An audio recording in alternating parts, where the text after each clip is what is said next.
Hey friends, today we're making a one-pot 3-bean chili. It's hearty, cozy, and perfect for cold days when you want something warm and filling. Let's get started.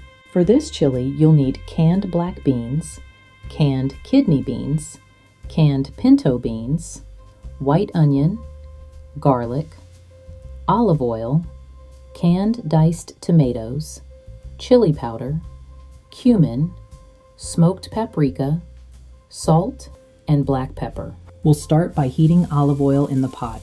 Then add the onion and garlic and let them bloom. This builds the flavor base. After the onion and garlic have softened, add the tomatoes and spices and let everything warm together. Now it's time to bring the chili together. Add all 3 beans and let the chili simmer until everything is combined. Thick, hearty, and full of flavor.